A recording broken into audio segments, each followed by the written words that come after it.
आज हम लोग क्लास टेंथ NCERT का सॉल्यूशन करने जा रहे हैं। 1.1 एक्सरसाइज है, इसमें एक का सवाल ये जो 3 है वो सॉल्यूशन कर दिए हैं। अब 2 नंबर सवाल का सॉल्यूशन करेंगे। 2 नंबर सवाल कह रहा है किसी भी धनात्मक विषम पूर्णांक 6q + 1 6q + 1 6q + 3 या 6q + 5 के रूप का होता है। ये हमको सिद्ध करना है, ठीक है। इसके लिए हम सबसे पहला स्टेप मानना है, माना कि ये कोई धनात्मक पूर्णांक है,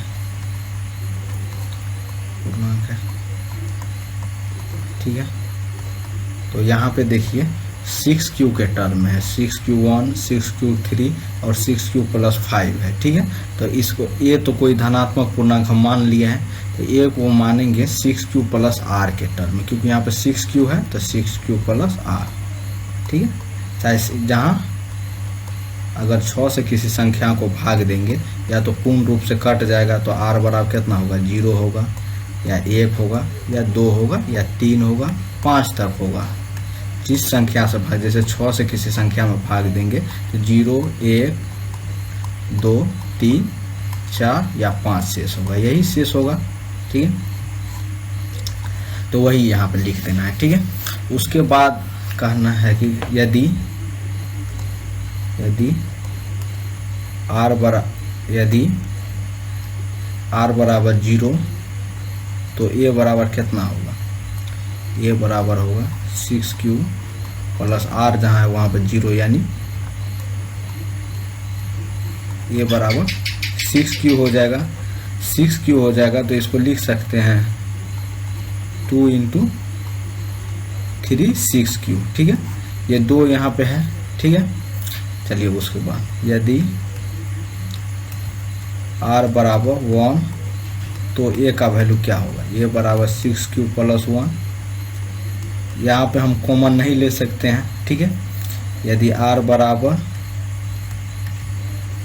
2 तो a बराबर a का वैल्यू क्या होगा, 6q + 2। देखिए यहाँ पे दोनों में गुना है ना, यहाँ पे 2 × 6 और ये 2 का 2 एक मरतबा है, तो इसे कॉमन ले लेंगे 2 × 3q + 1, ठीक है। उसके बाद यदि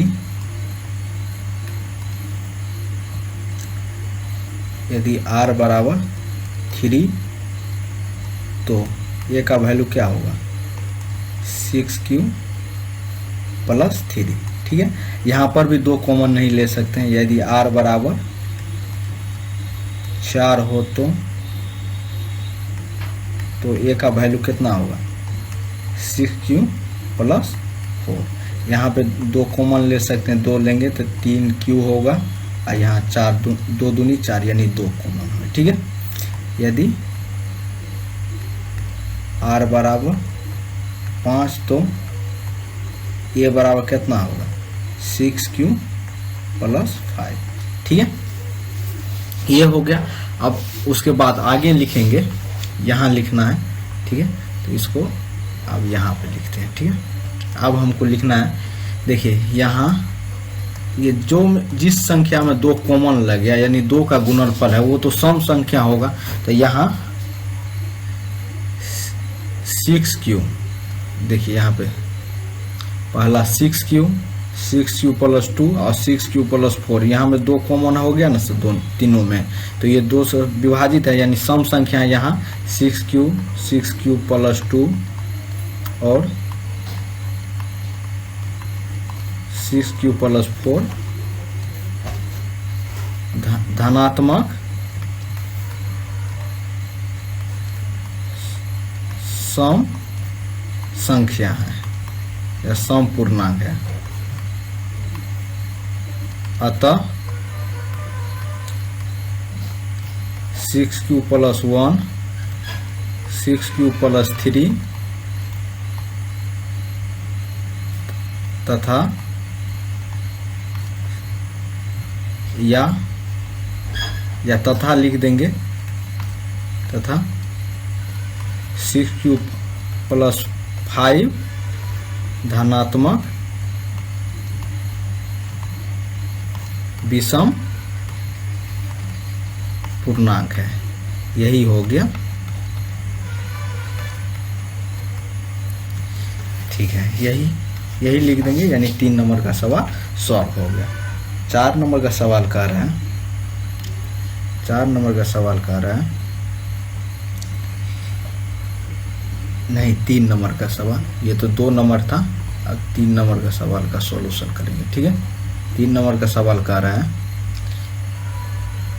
किसी परेड में 6 से 16 सदस्यों वाली एक सेना की टुकड़ी को 32 सदस्यों वाली एक आर्मी बेड के पीछे मोर्च करना है। दोनों समूह में समान संख्या वाले स्तंभों को मार्च करना है। स्तंभों की अधिकतम संख्या क्या होगी जिसमें वे मार्च कर सकते हैं, ठीक है। यह अधिकतम पूछ रहा है, यानी HCF पूछ रहा है, ठीक है। देखिए 32 और 216, 32 और 616 है, इसका HCF निकालना है। HCF किसी भी विधि से हम निकाल सके, लेकिन हम यूक्लिड विभाजन एल्गोरिथम ये पढ़े हैं चैप्टर में, उससे हम तो नॉर्मल निकालेंगे ऐसे।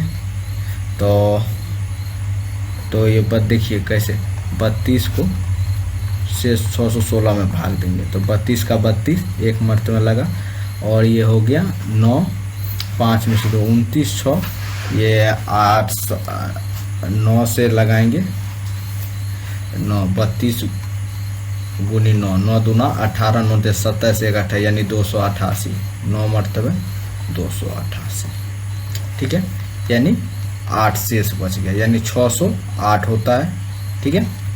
तो ये 19 मरतबे 608, ठीक है। उसके बाद 8 शेष बच गया,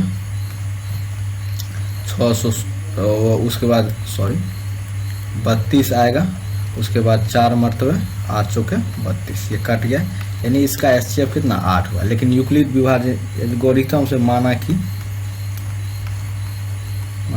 ए बराबर सब बड़ी संख्या कितना 616, ठीक है, B बराबर 32। यूक्लिड विभाजन एल्गोरिथम का क्या फॉर्मूला है, A बराबर BQ प्लस R, जहां R जो होगा 0 से बड़ा या बराबर होगा और B से छोटा होगा, यही इसका रिलेशन है, ठीक है। तो देखिए 616, तो 616 जो है यहाँ पे है, तो 32 गुनी 19 प्लस 18, ठीक है। 616 बराबर 32 गुनी 19 प्लस 8, ठीक है। उसके बाद 32 बराबर क्या है, 32 बराबर 8 गुनी 4 प्लस, यहाँ पर कुछ नहीं बचा यानी 0, तो इसलिए HCF बराबर कितना हुआ 8 हो गया, ठीक है। यहाँ पे निकला हुआ ना, ये देखिए 8 हो गया। तो कह रहा क्या, परेड में लगा, तो कह रहा है मार्च की स्तंभों की अधिकतम संख्या क्या है, तो स्तंभों की अधिकतम, इसलिए अतः लिखेंगे, अतः देखिए लिखेंगे, अतः स्तंभों की अधिकतम संख्या बराबर 8, आंसर यही होगा, ठीक है। अब 4 नंबर सवाल कह रहा है,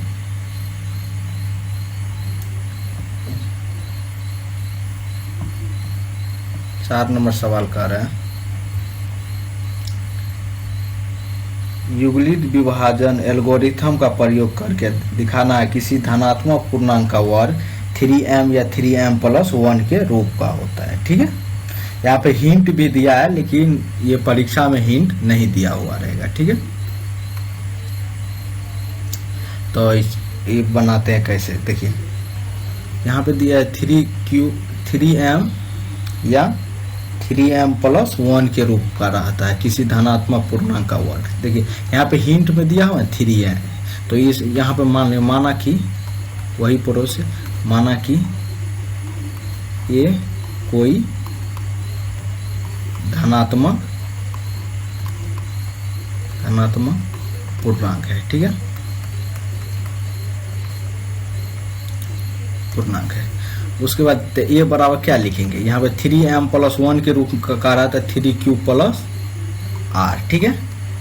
जहाँ r बराबर क्या होगा, 3 से यहाँ पे भाग दे रहे हैं, या तो 0 होगा या 0 से बड़ा होगा, ठीक है। लेकिन कितना से छोटा होना चाहिए, 3 से, क्योंकि 3 से भाग दे रहे हैं, तो ठीक है। तो या ये नहीं लिखना है तो यहाँ सीधा लिख देना है, ये भी लिख सकते हैं, जहाँ r बराबर, r का वैल्यू ही लिख देंगे 0, 1, 2, क्योंकि छोटा है 3 ही वैल्यू हो सकता है, तो इसलिए यहाँ पर मानेंगे। यदि r बराबर 0 तो a का वैल्यू क्या होगा, a बराबर 3q प्लस 0, यानी 3q हो जाएगा। तो a स्क्वायर का वैल्यू क्या होगा, 3q का स्क्वायर, यानी 3q गुनी 3q, यानी 9q स्क्वायर। इसको 3 के टर्म में हमको लेना है, तो 3 कॉमन लेंगे तो 3q स्क्वायर। यदि 3q स्क्वायर को हम m मान लेंगे तो ये हो जाएगा 3m के रूप का, जहां m का वैल्यू क्या होगा, 3q स्क्वायर, ठीक है। फिर यदि r बराबर 1 तो a का वैल्यू क्या होगा, 3q प्लस 1, ठीक है। तो इसका स्क्वायर करना है, तो a का स्क्वायर, इसलिए a स्क्वायर बराबर क्या होगा, 3q प्लस 1 का स्क्वायर होगा, ठीक है। तो देखिए 3q plus 1 into 3q plus 1, 2 बार गुना हो गया। तो 2 बार गुना हो गया, तो इसका आप कैसे निकालेंगे, देखिए पहले 3q से ये दोनों में गुना करेंगे, तो 3 तिया 9, q का q स्क्वायर प्लस 3 का 3 q का q, ठीक है। 3q हो गया प्लस 3q, 1 से करेंगे 3q और प्लस 1, ठीक है। तो ये यहाँ पे 3q और यहाँ पे 3q, यानी 6q, तो 9q square plus 6q plus 1, ठीक है। देखिए यहाँ पे 3 है, दोनों में 3 कॉमन ले लेंगे, तो 3 बचा, 3q square plus 2q plus 1। यदि ये बराबर m हो जाएगा तो 3m प्लस 1 हो जाएगा, जहाँ m का वैल्यू क्या है यहाँ पे, जहाँ m बराबर 3q स्क्वायर प्लस 1, ठीक है। उसके बाद कर रहा है एक और है ना, यदि r बराबर 2 तो, यदि r बराबर 2 तो a का वैल्यू होगा 3q प्लस 2, ठीक है। तो a स्क्वायर का वैल्यू क्या होगा, 3q प्लस 2 का होल स्क्वायर, ठीक है, यानी 3q प्लस 2 इंटू 2 बार गुना हो जाएगा 3q प्लस 2, ठीक है। अब देखिए 3q से पहले गुना करेंगे, तो 3 तिया 9 q स्क्वायर प्लस 2 तिया 6q प्लस 2 तिया 6q प्लस 2 दूनी 4, यानी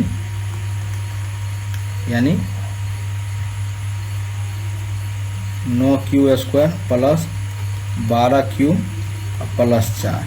देखिए यहाँ तो हमको केवल यही दिखाना है 3m या 3m प्लस 1 के।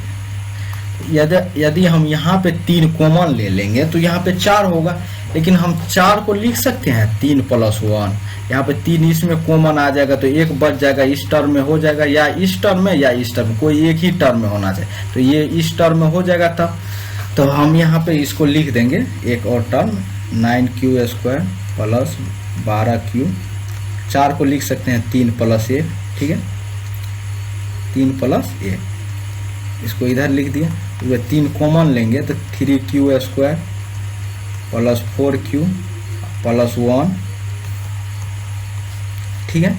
यहाँ ये अगर इसका वैल्यू m होगा तो 3m प्लस 1 के टर्म में हो जाएगा, जहाँ m का वैल्यू क्या होगा, ये जो अंदर में है वही लिख देंगे, जहाँ m बराबर 3q square plus 4q plus 1, ठीक है। तो यानी